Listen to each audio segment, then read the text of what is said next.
नमस्कार, मी गौतमी शिकलगार. तरुण भारतच्या आजच्या बुलेटिनमध्ये आपल्या सर्वांचं स्वागत. कोल्हापूरसह परिसरातील आजच्या महत्त्वाच्या घडामोडींचा आढावा आपण घेणार आहोत. कागलमधील दुर्दैवी अपघातापासून ते शहराच्या तापमानापर्यंतच्या सर्व बातम्या आपण सविस्तरपणे पाहणार आहोत. पण त्याआधी एक नजर टाकूयात आज दिवसभरातल्या ठळक घडामोडी. कागल पंचतारांकित MIDC मार्गावर ट्रक आणि दुचाकीच्या धडकेत केरळच्या तरुणाचा जागीच मृत्यू झालाय. युद्धाच्या पार्श्वभूमीवर इंधन पुरवठा विस्कळीत झाल्यानं गॅसच्या किमती वाढल्या आहेत, ज्यामुळे कोल्हापूरकरांना त्याची झळ बसलेली आहे. या संदर्भातील आजचा स्पेशल ग्राउंड रिपोर्ट आपण पाहणार आहोत. आणि पन्हाळ्यात अक्षरशः ट्रक पेटला. विद्युत तारांना स्पर्श झाल्यानं गवताने भरलेल्या ट्रकला भीषण आग लागली. आता पाहूया ठळक बातम्यांचा सविस्तर आढावा. कागल पंचतारांकित MIDC रोडवर दुपारी एका भीषण अपघातात केरळमधील तरुणाचा जागीच मृत्यू झाला आहे. आकाश चंद्र तिरुवनंतपुरम असं या मृत तरुणाचं नाव असून तो आपल्या MT-15 दुचाकीवरून जात असताना हा अपघात घडला. गोकुळ शिरगाव येथून धान्य घेऊन जाणारा एक ट्रक डिवायडरवरून वळण घेत असताना समोरून येणाऱ्या आकाशच्या दुचाकीला जोराची धडक झाली.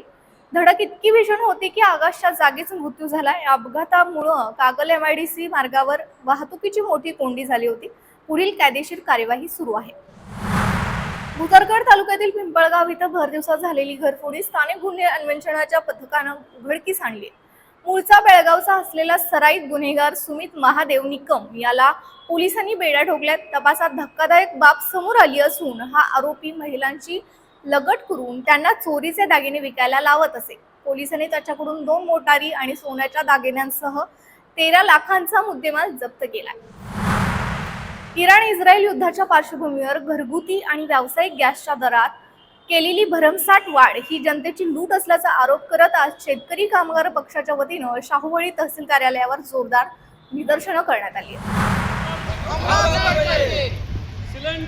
गॅस सिलेंडरचा काळा बाजार थांबलाच पाहिजे. गॅस दरवाढ रद्द झालीच पाहिजे. गॅस दरवाढ रद्द झालीच पाहिजे. गॅस दरवाढ रद्द झालीच पाहिजे.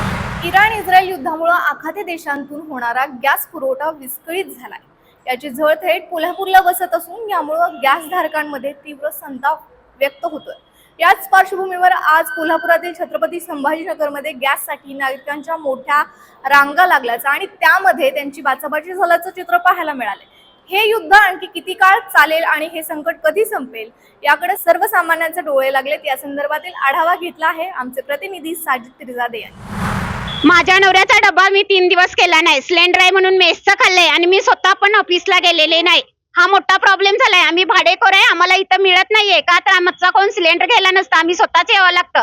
त्यामुळे रिक्षाला पण एक्स्ट्रा पैसे आमचे जातात. काकी काय सांगाल, काय नेमकी परिस्थिती झाली आहे? काय परिस्थिती नाही. सकाळी 9 वाजल्यापासून माणसं उभी आहेत. 90 माणसांना द्यायचं म्हणून ठरवलं. पण आता पहिलं काय ठरलेलं की OTP ज्यांचा मिळणार आहे त्यांनाच मिळणार. पण यांनी सरसकट सगळ्यांना दिले आणि आता ज्यांचे OTP आहेत त्यांना सिलेंडर देणार. आणि रिक्षाने आता आम्ही फेब्रुवारीच्या 10 तारखेला लावला. आता महिना झालाय. लहान पोरं घरात ठेवून आम्ही आलोय आणि आता ते लोक नाही म्हणतात आणि घरी पोच करतात.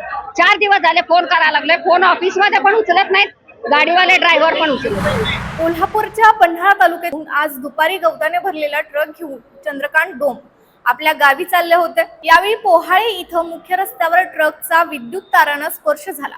त्यामुळे ट्रकमधील गवताने अचानक पेट घेतला. परिस्थितीचे गांभीर्य ओळखून चालक चंद्रकांत डोम यांनी जळत असलेला ट्रक कासारी नदीकडे नेण्याचा प्रयत्न केला. मात्र जळालेले गवताचे भारे रस्त्यात ठिकठिकाणी पडल्यानं ग्रामस्थांनी विझवण्यासाठी भरपूर प्रयत्न केले. शाहूवाडी तालुक्यातील मुटकळवाडी इथं भीषण आग लागून शेतकरी मनोज गोसावी यांच्या आंबा बागेचं मोठं नुकसान झालंय.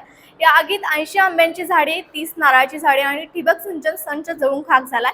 या घटनेमुळे परिसरात हळहळ व्यक्त होत असून नुकसानग्रस्त शेतकरी कुटुंबाला तातडीनं शासकीय मदत मिळावी अशी मागणी ग्रामस्थांकडून होती. कोल्हापूरच्या वाहतूक कोंडीतून सुटका करण्यासाठी खासदार धनंजय महाडिक यांनी संसदेत आग्रही मागणी केली. तावडे हॉटेल ते शिवाजी पुलापर्यंतच्या उड्डाणपुलाला गती मिळावी यासाठी त्यांनी नितीन गडकरी यांचं लक्ष वेधून घेतलं. यावर गडकरींनी सकारात्मक प्रतिसाद देत महापालिकेनं भूसंपादन पूर्ण केल्यास केंद्र सरकार पूर्ण सहकार्य करेल असं स्पष्ट केलं. विशेष म्हणजे खासदार धनंजय महाडिक यांनी तयार केलेले बास्केट ब्रिजचे डिझाईन सर्वोत्तम असल्याचं सांगत गडकरींनी त्यांचे संसदेत कौतुक सुद्धा केलेलं आहे. कोल्हापुर के सभी मेजर नेशनल हाईवे रोड्स इसकी जानकारी विस्तृत रूप से उन्होंने दी है। जिसमें कागल सातारा 6 लेन कंक्रीट 2162 करोड़, कोल्हापुर रत्नागिरी 4 लेन कंक्रीट 5192 करोड़ और कोल्हापुर सांगली 4 लेन 1192 करोड़। सर, कोल्हापुर जिला एक समृद्ध जिला है, जिसमें से अभी जो काम चल रहे हैं इनकी जानकारी उन्होंने दी है। युद्धानंतर महागाईचा भडका उडण्याची भीती असताना सोने चांदीच्या बाजारातून एक मोठी आणि दिलासादायक बातमी समोर आली आहे। जागतिक घडामोडी आणि युद्धजन्य परिस्थितीमुळे सोन्या चांदीचे भाव गगनाला भिडतील असा अंदाज वर्तवला जात होता। मात्र प्रत्यक्षात चित्र काहीच वेगळं पाहायला मिळतंय। या आठवड्यात सोन्या चांदीच्या दरात मोठी घसरण झालेली असून ग्राहकांना मोठा दिलासा मिळालाय। इतर आयात होणाऱ्या वस्तू महाग होत असताना सोन्याच्या दराने मात्र माघार घेतली आहे। मार्च महिन्याच्या सुरुवातीला जे सोने 1,67,000 रुपयांच्या आसपास होते ते आता 1,65,000 खाली आले। चांदीच्या दरात सुद्धा मोठी पडझड पाहायला मिळाली असून एकाच आठवड्यात चांदी सुमारे 10,000 रुपयांनी स्वस्त झाली आहे। कोल्हापुरात उन्हाचा तडाखा आता असह्य होऊ लागलाय। शहराचं तापमान 36 अंश सेल्सिअसच्या वर पोहोचलं असून नागरिक हैराण झाले आहेत। शरीराला थंडावा मिळावा म्हणून नागरिकांची पावले आता फळ बाजाराकडे वळत आहेत। सध्या बाजारपेठेत कलिंगड, टरबूज आणि द्राक्षांना मोठी मागणी असल्याचं दिसून आलंय। तर या होत्या आजच्या ठळक घडामोडी। कोल्हापूर परिसरातील अशाच ताज्या आणि खात्रीशीर बातम्यांसाठी पाहत रहा तरुण भारत संवाद कोल्हापूर। पुन्हा भेटूया उद्याच्या बातमीपत्रात। तोपर्यंत नमस्कार।